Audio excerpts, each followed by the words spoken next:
तो आइए जानते हैं गरुड़ पुराण की बातें। मत्स्य अवतार भगवान विष्णु के प्रथम अवतार हैं। मछली के रूप में अवतार लेकर भगवान विष्णु ने एक ऋषि को सब प्रकार के जीव जंतु एकत्रित करने के लिए कहा और पृथ्वी जब जल में डूब रही थी तब मत्स्य अवतार में भगवान ने उस ऋषि की नाव की रक्षा की। इसके पश्चात ब्रह्मा ने पुनः जीवन का निर्माण किया।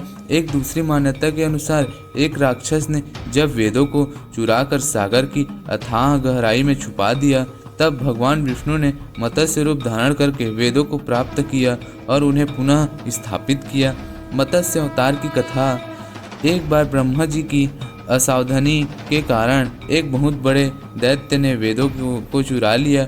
उस दैत्य का नाम हयग्रीव था। वेदों को चुरा लिया जाने के कारण ज्ञान लुप्त हो गया। चारों ओर अज्ञानता का अंधकार फैल गया और पाप तथा अधर्म का बोलबाल हो गया।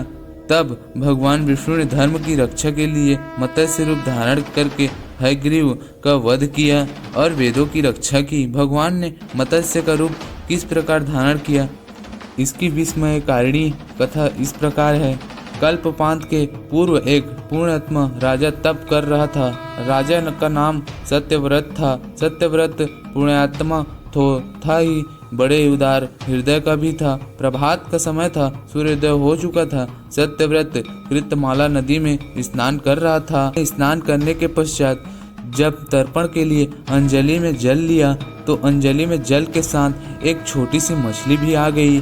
सत्यव्रत ने मछली को नदी के जल में छोड़ दिया। मछली बोली, राजन, जल के बड़े बड़े जीव छोटे छोटे जीव को मारकर खा जाते हैं। अवश्य कोई बड़ा जीव मुझे भी मारकर खा जाएगा। कृपया करके मेरे प्राणों की रक्षा कीजिए। सत्यव्रत के हृदय में दया उत्पन्न हो उठी।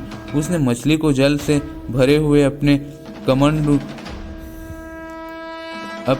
कमंडलू में डाल लिया।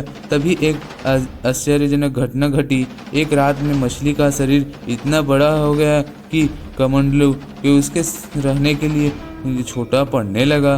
दूसरे दिन मछली सत्यव्रत से बोली, राजन, मेरे रहने के लिए कोई दूसरा स्थान ढूंढिए क्योंकि मेरा शरीर बढ़ गया है, मुझे घूमने फिरने में कष्ट होता है। सत्यव्रत ने मछली को कमंडल से निकालकर पानी में भरे हुए एक मटके में रख दिया। यहाँ भी मछली का शरीर रात भर में मटके से इतना बड़ा हो गया कि मटका भी उसके रहने के लिए छोटा पड़ गया।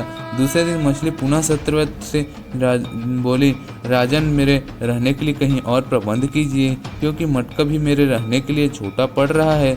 तब सत्यव्रत ने मछली को निकालकर एक सरोवर में डाल दिया, किंतु सरोवर भी मछली के लिए छोटा पड़ गया। इसके बाद सत्यव्रत ने मछली को नदी में और फिर उसके बाद समुद्र में डाल दिया। आश्चर्य, समुद्र में भी मछली का शरीर इतना बढ़ गया कि मछली के रहने के लिए वह छोटा सा पड़ गया। अतः मछली पुनः सत्यव्रत से बोली, राजन,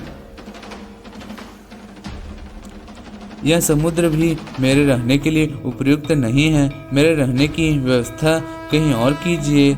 अब सत्यव्रत विस्मित हो उठा। उसने आज तक ऐसी मछली कभी नहीं देखी थी। वह विस्मय भरे स्वर में बोला, मेरी बुद्धि को विस्मय के सागर में डुबा देने वाले आप कौन हैं? मत्स्य रूपधारी श्री हरि ने उत्तर दिया, राजन, हयग्रीव नामक दैत्य ने वेदों को चुरा लिया है। जगत में चारों ओर अज्ञान और अधर्म का अंधकार फैला हुआ है। मैंने हयग्रीव को मारने के लिए ही मत्स्य का रूप धारण किया है। आज वे से 7वें दिन पृथ्वी प्रलय के चक्र में फिर जाएगा। समुद्र उमड़ेगा उठेगा, भयानक वृष्टि होगी, सारी पृथ्वी पानी डूब जाएगा। जल के अतिरिक्त कहीं कुछ भी दृष्टिगोचर नहीं होगा। आपके पास एक नाव पहुंचेगी। आप सभी अनाजों और औषधियों के बीज को लेकर सप्त ऋषियों के साथ नाव पर बैठ जाइए। मैं उसी समय आपको पुनः दिखाई पड़ूंगा और आपके आत्मा का ज्ञान प्रदान करूंगा। सत्यव्रत उसी दिन से ही हरि स्मरण का करने का प्रलय की प्रतीक्षा करने लगे। 7वें दिन प्रलय का दृश्य उपस्थित हो उठा। समुद्र की उमड़ अपनी सीमाओं से बाहर बहने लगा। भयानक वृष्टि होने लगी।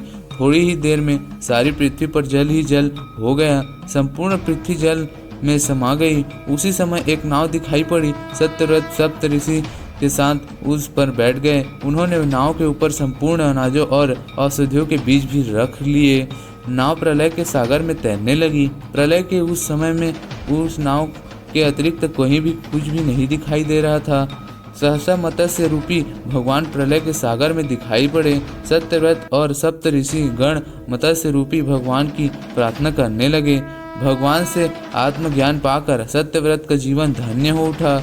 वे जीते जी ही जीवन मुक्त हो गए। प्रलय का प्रकोप शांत होने पर मत्स्य रूपी भगवान ने हयग्रीव को मारकर उससे वेद छीन लिए। भगवान ने ब्रह्मा जी को पुनः वेद दे दिए। इस प्रकार भगवान ने मत्स्य रूप धारण करके वेदों का उद्धार तो किया ही, साथ ही संसार के प्राणियों का भी अमित कल्याण किया।